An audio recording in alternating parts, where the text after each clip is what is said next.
Have you ever felt the sting of jealousy in your personal or professional life? Is jealousy an unavoidable aspect of the human experience? Or can we develop strategies to transcend its grip?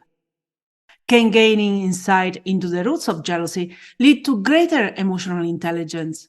And can jealousy serve as a catalyst for personal growth? Or does it always have a detrimental impact on the quality of our relationships? Join me after the intro for a conversation with a very special friend with whom we will answer this and many more questions. So grab a cup of coffee, settle in, and let's start.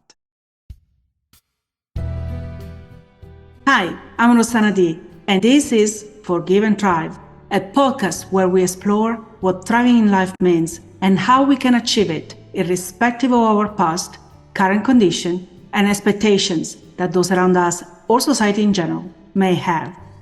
Let's go. Welcome to the Forgive and Thrive show. Jealousy is a natural human emotion that surfaces in almost every relationship, whether the person that triggers jealousy in us has done anything to justify those feelings or not. Sometimes the feelings of jealousy are fleeting, other times they can take over. Frequently labeled as a negative emotion, jealousy is a complex feeling that let me rephrase it, all of us encounter throughout their lives. And yet only few of us are provided with the tools to truly master it. Most importantly, when we are caught up in its vortex, we may fail to recognize the inherent light within jealousy. Yes, because beyond its shadowy exterior, jealousy can serve as a mirror, reflecting our desires, insecurities, and unmet needs. It holds the power to illuminate aspects of ourselves that we might not readily acknowledge. So today we want to unravel the multifaceted nature of jealousy. Recognize that within the darker corners of this emotion lies an opportunity for introspection and personal development. By acknowledging and understanding the roots of jealousy, we want to open the door to self-discovery and empowerment, transforming jealousy from a perceived negative force into a catalyst for growth. And we dive into this fascinating topic in a conversation with today's guest, Dr. Joli Hamilton. Joli is the relationship coach for couples who color outside the lines. She's a research psychologist specializing in jealousy, TEDx speaker, best-selling author, and ASECT certified sex educator. Joli also hosts or co-hosts, the Playing with Fire podcast with her anchor partner, Ken. She has been featured in outlets like the New York Times, Vogue, and NPR. Hi, Joli. Welcome to the Forgive and Thrive show. Thank you so much for taking the time to be with us today. Oh, thank you so much for having me, Rosanna, and for that beautiful introduction to jealousy. I'm already all aflutter.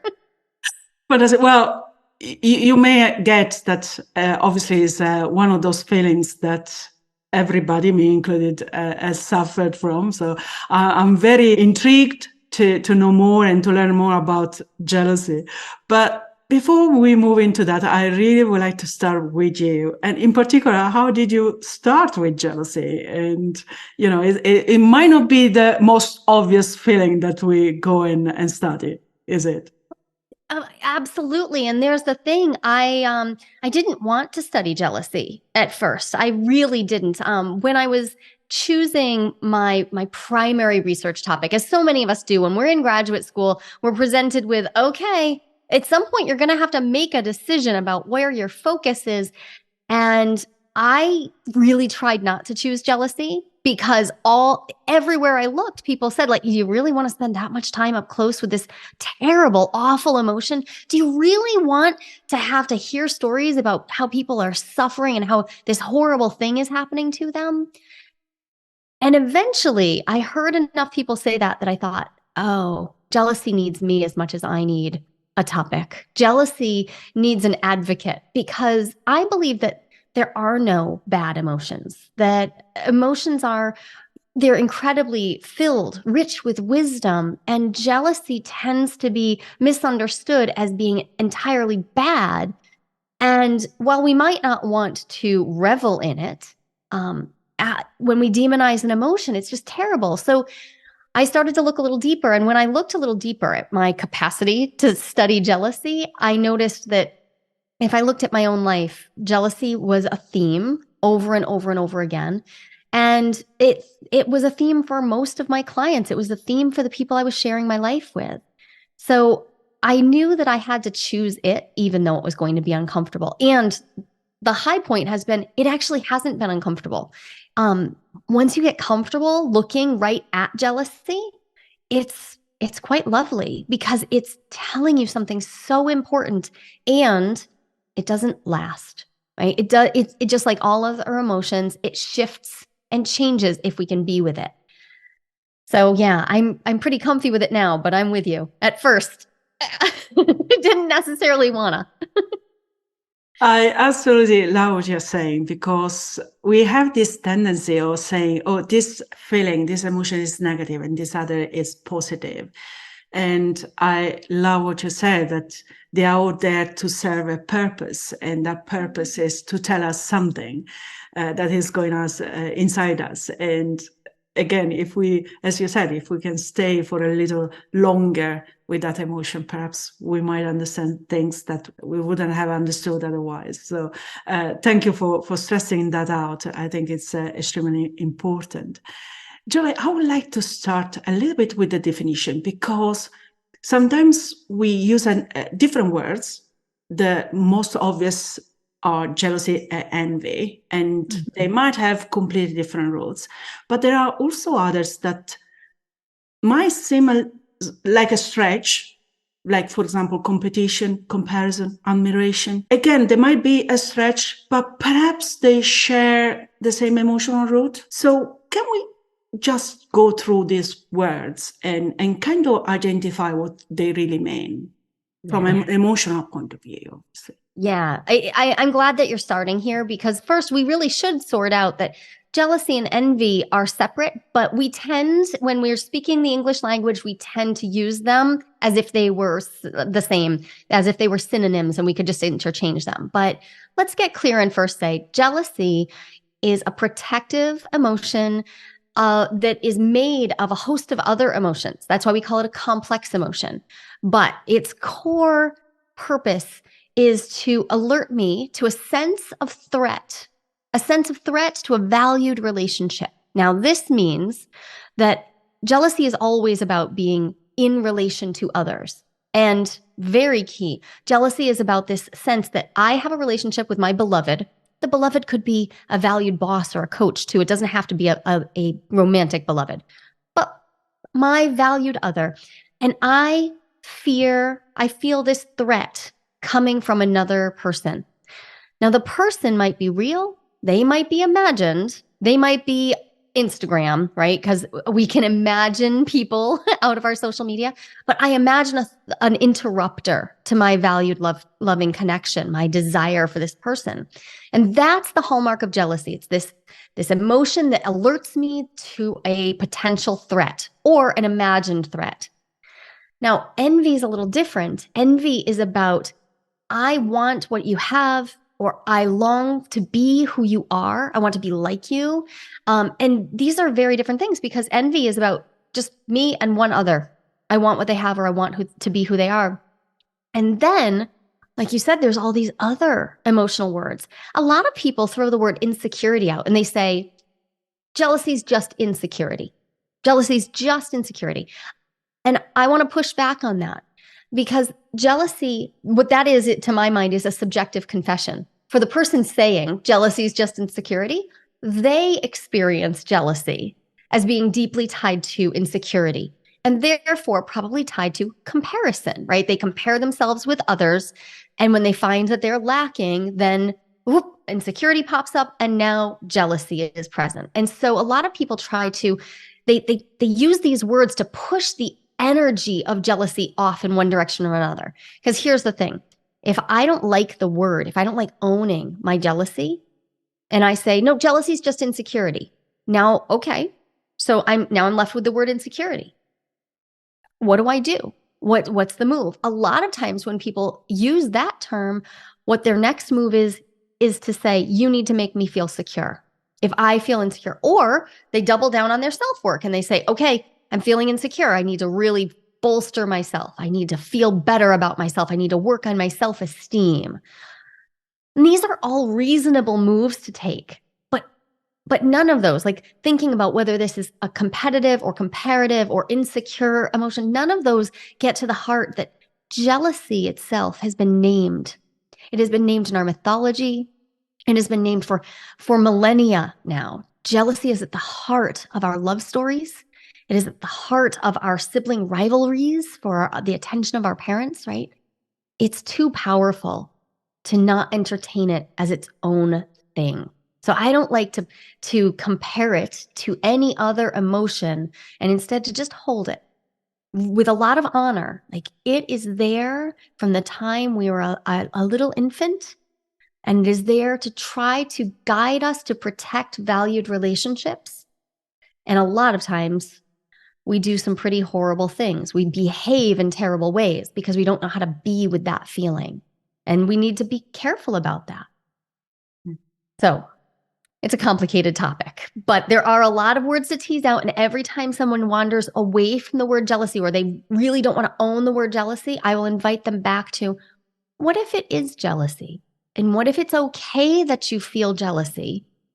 And then we can attend to what you do with that emotion and what you do with your actions, because that matters a lot and will have a lot to do with how jealousy plays out in your life and how well it goes in your relationships.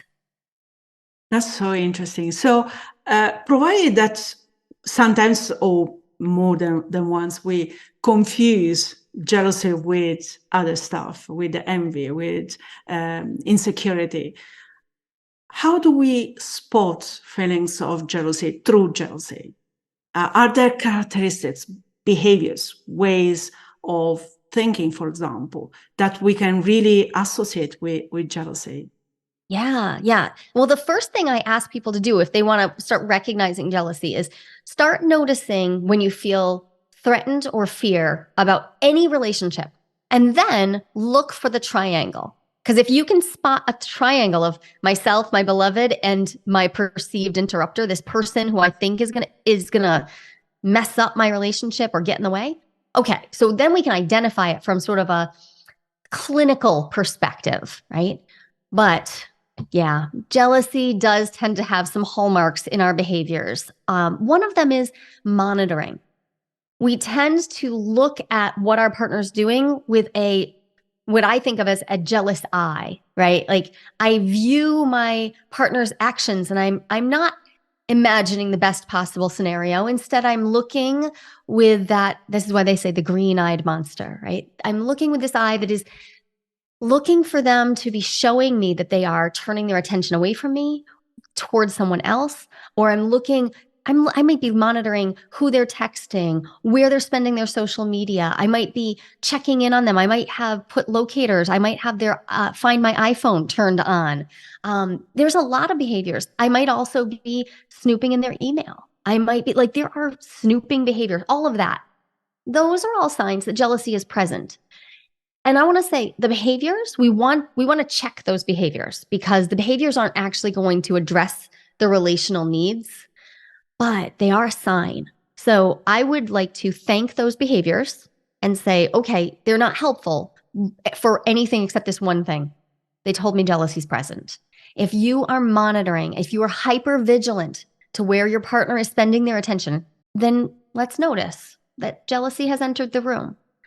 Another thing that comes up is a desire to control or to know exactly what your partner is thinking all the time. And that desire can come from a place of, oh, I want to know my partner. And that could be really intimacy building. It could be beautiful. And then it can go to this darker, more shadowy place where we want to know exactly who our partner is looking at, what their glance goes to. We are monitoring them to see who they're looking at in a room. We ask them to share every thought with us. They're not allowed any private space. And that steps over the line from an interest in deep intimacy into, if it's forced, right? If your partner wants to share and is like, yeah, that's juicy, let me share this with you. But if they're not allowed to have any privacy from you, then probably the fear piece of jealousy is running a lot of your relating. And that doesn't actually build intimacy in the long term. It feels like it, but in the big picture, a better move would be to instead say, I want to come clean about my own emotional content. I'm jealous. I'm afraid. I'm nervous. I'm worried that you're going to turn your attention to someone else. I'm worried that we don't have clear agreements in our relationships. And to expose that part of yourself, that is intimacy building, right? That invites your partner now closer to you. But if you ask them to have no privacy through many, many different behaviors, we have some problems on our hands. There are 2 points here that really caught my attention. One is the sort of irrational and sometimes unfounded fear that we might be taken on under jealousy, right?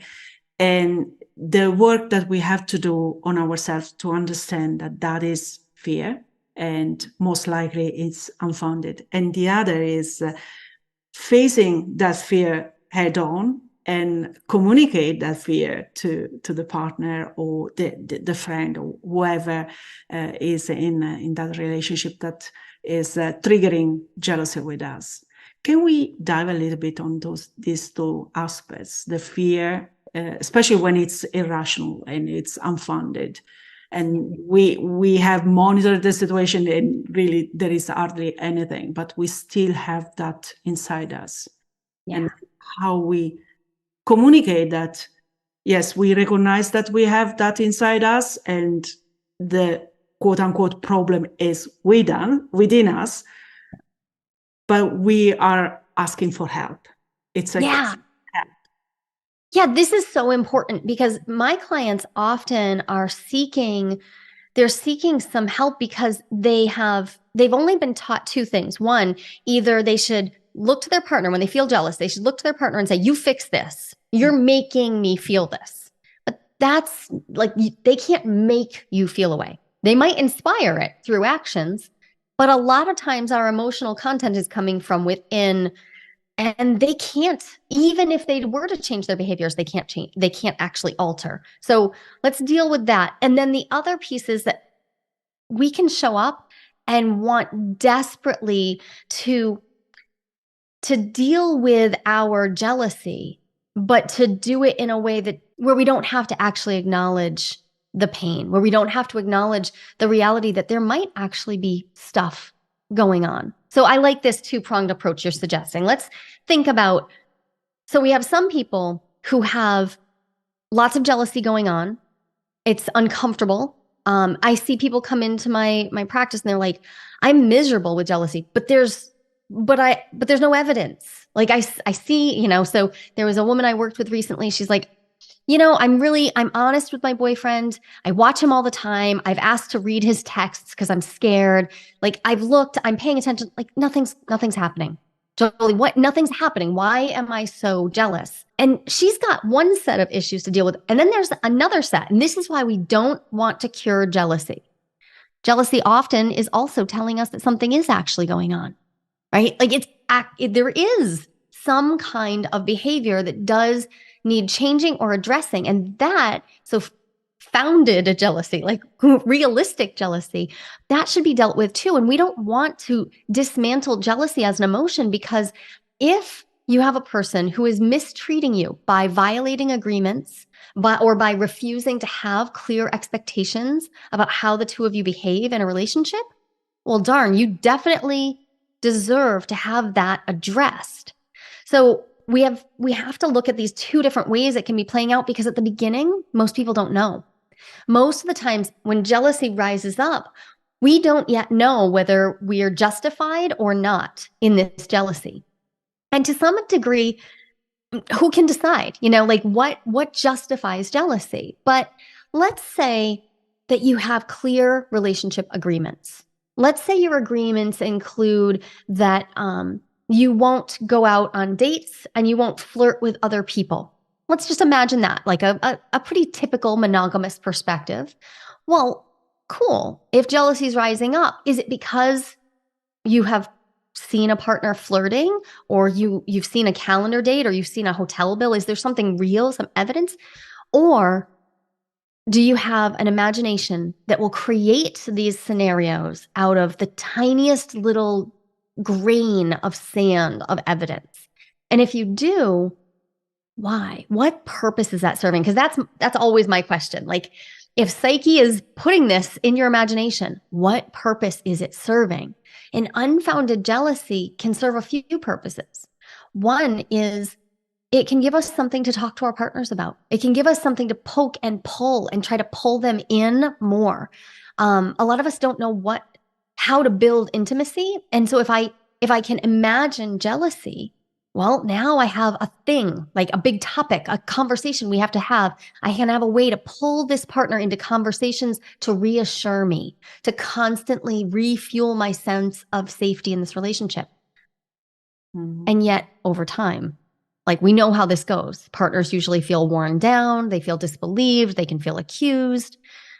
And so the medicine here is to address the real underlying need.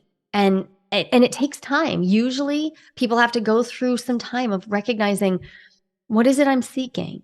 Do I need clearer relationship agreements? That's often right at the core. A lot of times they don't have any relationship agreements. They just want to feel secure, but they don't want to have any agreements. So let's address that. I have a whole wing of my work that's all about that. And then another is, does my partner believe that they have a role in supporting my experience of being in this relationship? And if they do, cool. How can I seek the reassurance without accusing them? Right? How can I seek reassurance in a way that really feels nurturing to me? And a lot of people were taught to never seek reassurance. I would say even more so, men tend to not feel that they can seek reassurance. Women tend to be maligned for it, but men aren't even taught that they get to ask. But whatever it is, can I verbalize my need for reassurance about what our relationship is, what we're doing together, what our relationship agreements are? And that might be, I work with a lot of people who are doing non-monogamy, and in their case, they have to get really complicated in their relationship agreements because they don't have the simplicity of like, well, we're just not going to go on dates and we're not going to flirt. They have to get more complicated because they're making space for multiplicity. And so how do we reassure each other? So you can imagine we could talk for a whole hour just on reassurance, but we could also talk about what happens if I have an emotion that's really coming from a place of deep woundedness. Do I have a history of infidelity? Did my parents, were they unable to show up for me and show me consistent love? Did my parents have a history of infidelity that then I witnessed in some way, even long after the fact? Because that, like, sometimes we find out later, but we realize, oh, as a child, I was sort of living in that milieu. All of those things would leave us with a deep wound that would be worth addressing and would have nothing to do with my partner's actual behavior. And we haven't even gotten to the justified jealousy, but like all of those deserve attention. And I want to encourage people to see how they deserve attention. And it starts with saying the jealousy itself is mine. Like you said at the beginning, like it's mine, it's coming from within. So now, can I seek help through therapy? Can I seek support from my partner? And can I allow myself to own that jealousy without giving into behaviors that are problematic? It's very interesting what you are saying, especially the connection with the self and self-esteem and self-confidence, my identity, because obviously we take that identity or that sense of identity within that relationship. So with respect to that, are there sort of practices that you can recommend for people to boost a little bit their self-confidence when it comes to relationship and jealousy and considering jealousy within their relationships?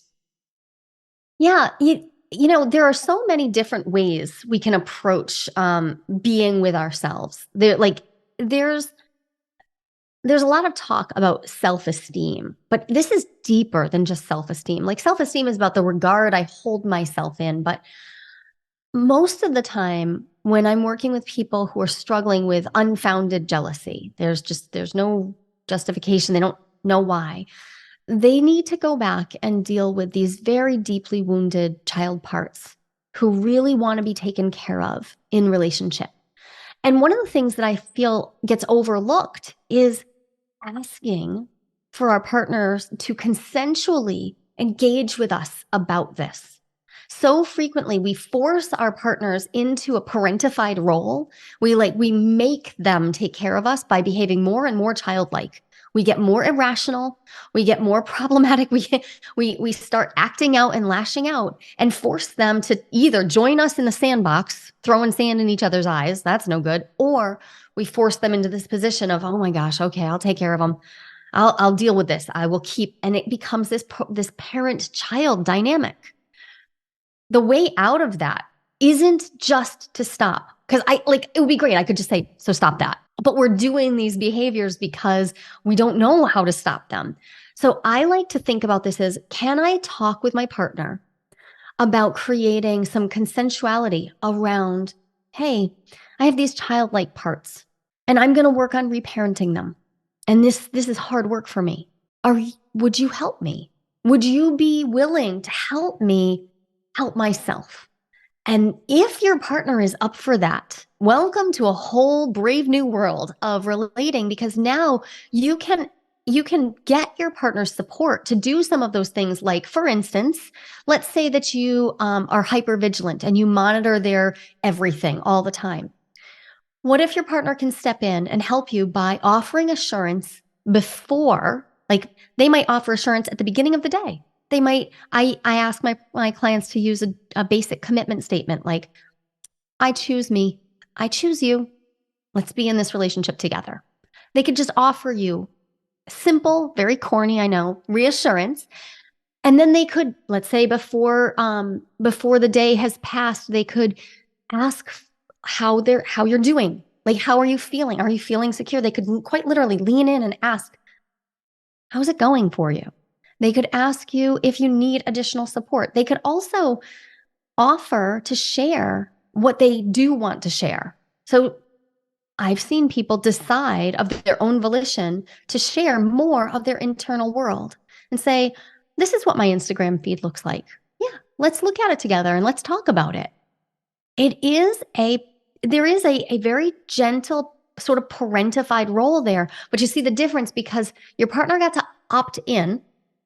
And then ideally you're working to see this and say, oh, they love me, they care for me, they're helping me heal myself. And ideally you're also engaging with your own therapeutic process so that you're building the skills to do this for yourself. I love this idea of working that set of emotions together and working it out together. Joli, very often when we think about jealousy, we refer to jealousy between a love relationship, but jealousy is across the board. Whatever relationship can feel, can have these feelings of jealousy. And sometimes jealousy, for example, can start in the office, at work, between colleagues as well. How can we turn that environment that is filled with negative part of jealousy? I know we said at the beginning jealousy is not negative, but that perhaps it's a negative aspect, yeah. Perhaps is more envy than jealousy, into something that actually is very inclusive, can celebrate someone else's success and be part of, for example, for people working for the same organization, thinking your success is my success and my success is yours. And having this environment where every piece of the puzzle is celebrated. Yeah. So you're touching on something so important. Envy and jealousy can show up at the same time. And that makes it even more confusing. We said before, sometimes people use the words for the same thing. Yeah. And sometimes both words are appropriate. So in the case you're outlining, let's say we work together. I might have a valued relationship with our shared boss, right? Let's say there's someone who is we directly report to, and I have a valued relationship and so do you. And I might want their attention and so do you, because getting their attention is how I sustain my job. It's how I feel valued. It's how I get raises, right? Like, so in that case, I might actually feel like your attention from the boss is interrupting mine. So now we've got that jealousy triangle.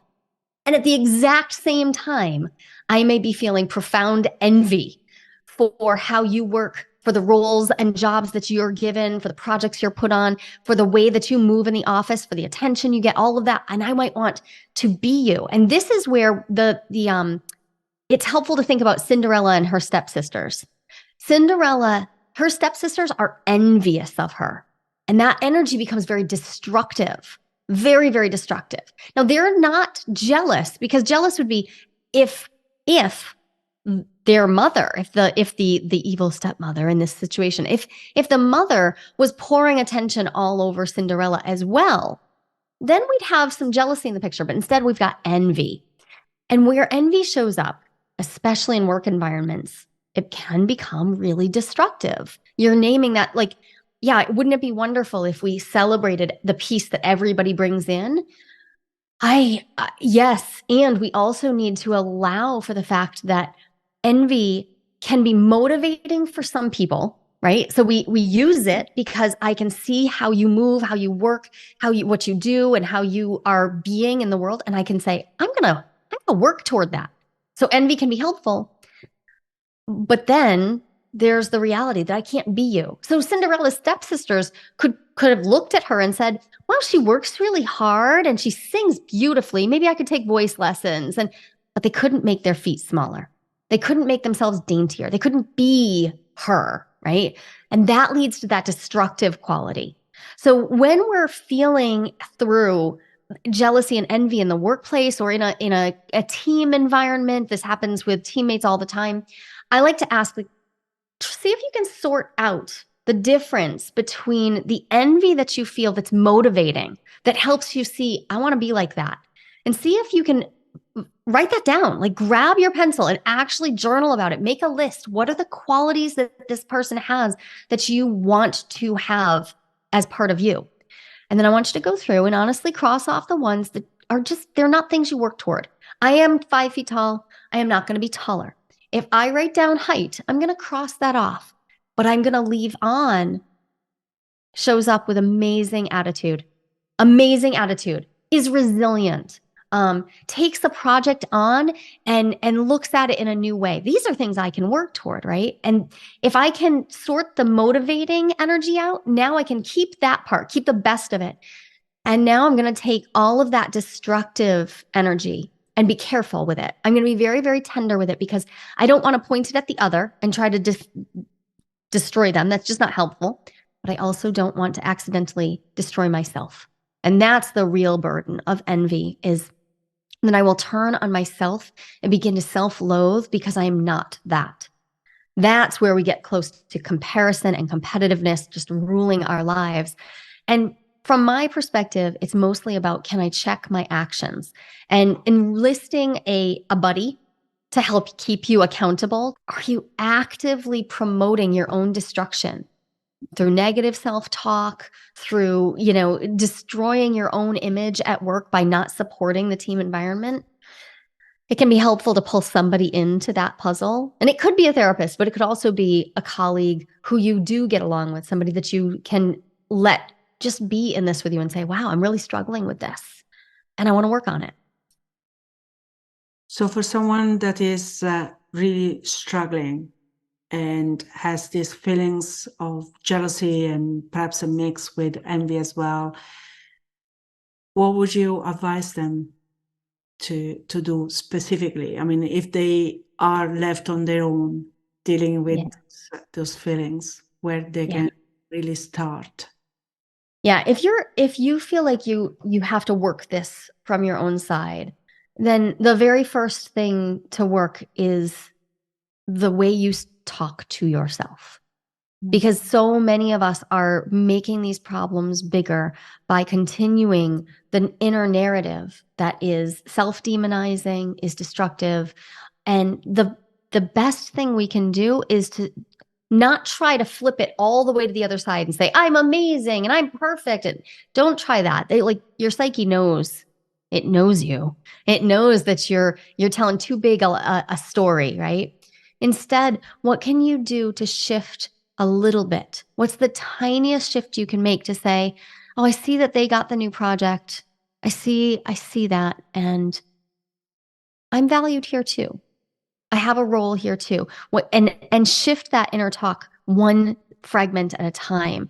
And it takes effort. And if you were raised in a highly competitive environment, that might not come naturally to you. If everything to you has been about competing, and sometimes this comes from playing sports or, being in a competitive classroom, but sometimes it comes from our parents. If your parents raised you to compete with your siblings for affection, get an outside help. You deserve to unpack that and take that apart step by step with a therapist, because you didn't ever deserve to be pitted against your siblings. Not ever. I have 7 kids. Even though I tried hard, I know that came up at times, and it takes time to dismantle it. Yeah. More time than I would like. Absolutely. I suppose the issue here is perhaps the stigma that we have around jealousy or feelings like jealousy, and the fact that there is quite a lot of societal pressure is perceived in such a negative way that we think that if we say, "Oh, I'm jealous in this situation," or "I'm jealous of that person," or we are perceived as being bad. And that might be one of the reasons why perhaps we are less likely to talk with others and to seek for help. Would you agree, or is something that you have come across, for example, with your clients?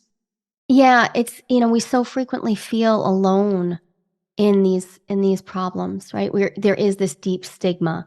And it depends too on the microclimate of your culture, where you're living, wherever that is. Not when I say where you're living, I mean not just your country, but like your neighborhood, your friend circle, your colleagues.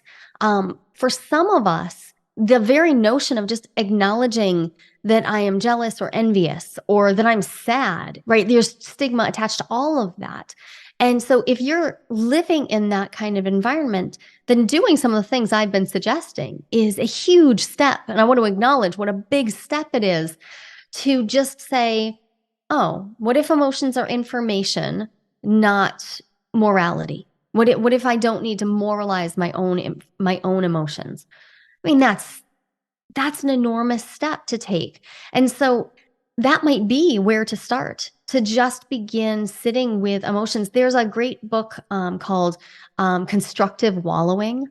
I love this. I'm trying to think of the author's name off the top of my head. I don't know it. I will send it to you so you can put it in the show notes. It's a great book about what if we just be with our feelings and we don't try to make them go away faster than they want to.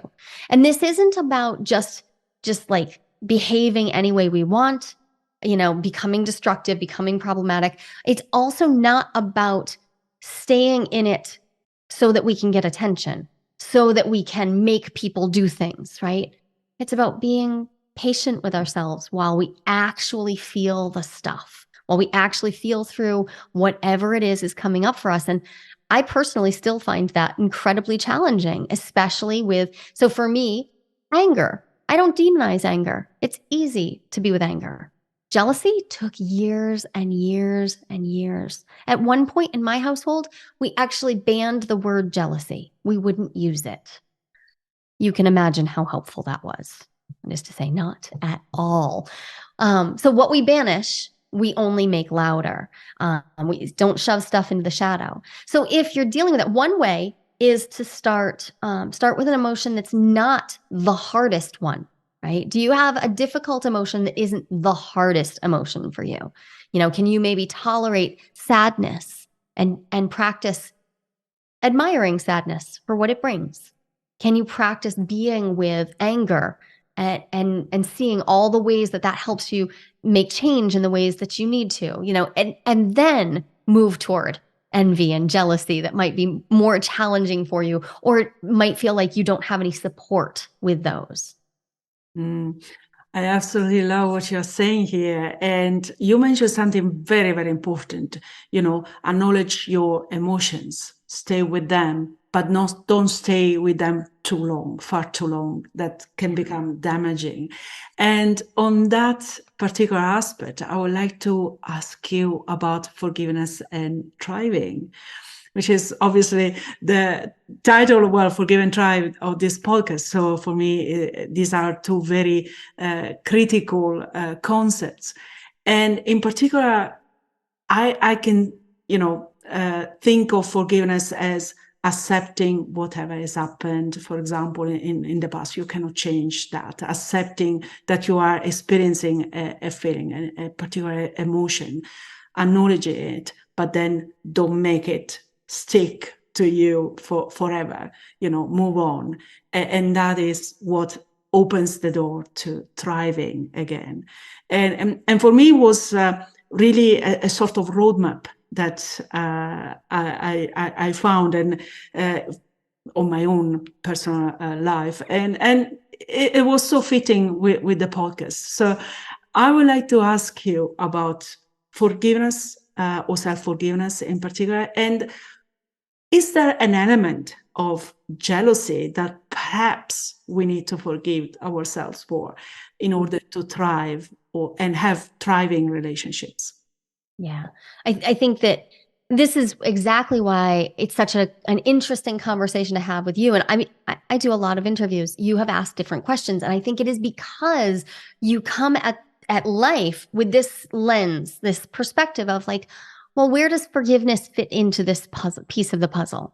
And that leads us down a different path. I will say that, typically, when I'm working with clients, I will ask them to focus less on forgiveness because often we're earlier in the stages of figuring out how to muddle through the day to day with a partner who maybe has stepped out, has violated an agreement, right? Or they're working through the stages of rebuilding a life after everything broke down because there were actual actions.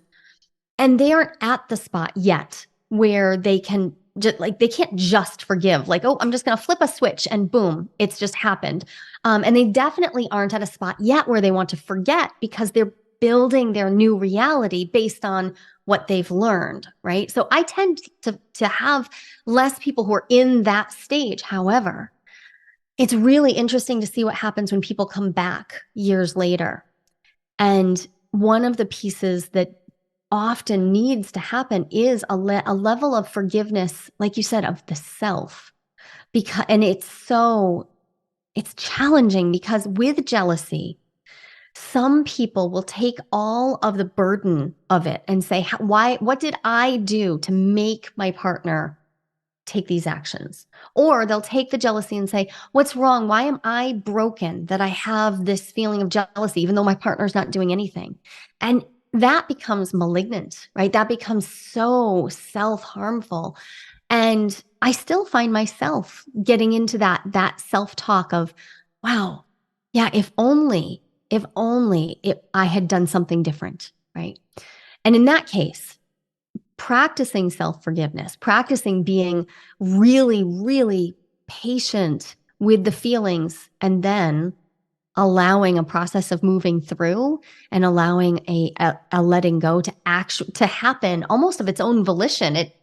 When I have found that when I do my grieving, when I sit with my feelings and I do my grieving, then the forgiveness often will just come to me, and I can just choose to pick it up.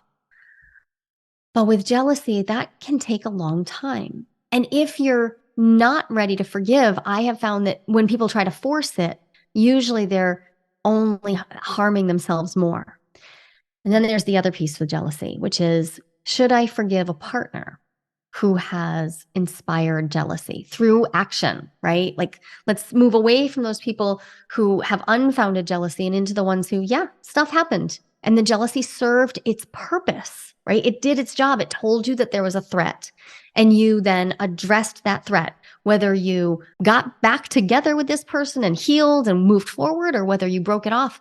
Either way, there can be this real, like this gaping hole of pain. And a lot of times the person who stepped out, the person who made the agreement violation seeks forgiveness.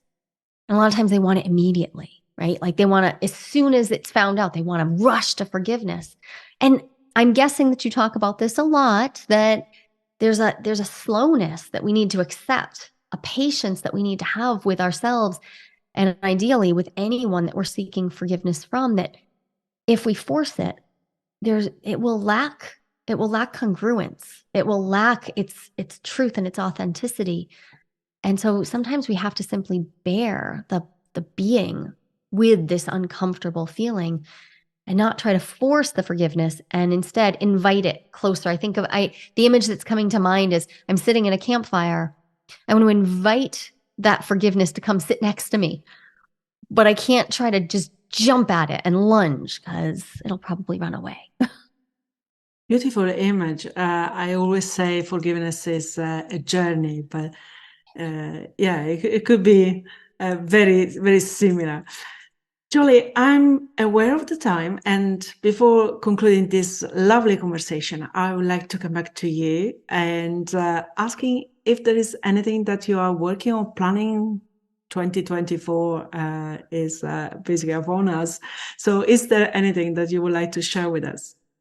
Well, the first thing is, if folks are struggling with jealousy right now, I would love to invite you to grab the jealousy roadmap, right? We didn't walk through the steps because I've already outlined them. You can get the jealousy roadmap if you go to jealousyroadmap.com, or if you go to listentojoli.com, you'll download that, and they're just written out for you. Like you said, it's a journey. Working through challenging emotions is a journey, and I'd love to help people by just giving them a path that was born directly out of my research. I researched this for my doctoral dissertation and then continued that research. And then I would point people toward my podcast, Playing with Fire. I've been interviewing people more recently about jealousy. There'll be a few more jealousy-related stories, but also in my back catalog, I have several interesting episodes for people who are really struggling to work with their jealousy. And my goal in having these conversations, Rosanna, is to help people connect to the idea that jealousy it's not a dooming sentence, right? Like you can be present to it, and it doesn't have to feel like it ruins your life. Beautiful. And as always, we will put all the links in the description of today's episode, so people will find you on the other side. Listen, before really going, final question. If there was one take-home message that you would love everybody to remember from this conversation, what that would be? It's that your jealousy is yours. And if you are currently struggling with it in a way that feels like it's out of control, that I invite you to be patient with yourself and watch first for your behaviors, right? See if you can get your behaviors under control before you try to change the feeling inside, because the behaviors could impact your relationship today and for the rest of your life. We can work with the emotion of jealousy in a more deep, profound way and address how you feel inside. But if you treat your partners with care and concern, you'll have that chance to work with the jealousy. Oh, that's absolutely beautiful. Well, as we conclude this journey through the complex terrain of jealousy, it becomes quite clear to me that while jealousy is commonly viewed through the lens of negativity, it carries within it the seeds of profound self-discovery and personal growth, and the potential to become a mirror that reflects our deepest desires, insecurities, and unmet needs. And on this note, I want to leave you with a quote from Carl Jung, who said, "Your vision will become clear only when you can look into your own heart. Who looks outside dreams. Who looks inside awakes." Joli, thank you so much for accepting our invitation, for sharing so much about your story, your mission, and your work. I was really, really intrigued about talking about jealousy, and lovely conversation. Thank you so much. Thank you, Rosanna. It's a pleasure. Well, we would love to know what you think about this topic. Have you ever experienced jealousy? Don't say no, please. How did you navigate it? Did you find a way to use it as a catalyst for your own growth and development?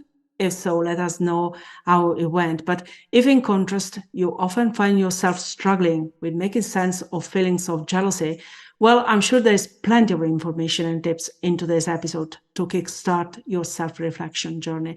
And if you need extra help, check out Joli's work on her website and podcast and follow her on social media. You will find all the links in the description of today's episode. Hopefully not, but if you have been affected by the topic we discussed today, as always, I invite you to seek professional help. Join me next time when we will continue exploring inspiring and challenging situations, because remember, we are together in this journey. Thanks for watching. If you enjoy this content, subscribe to our channel and don't forget to hit the notification bell and like this video. See you in the next one.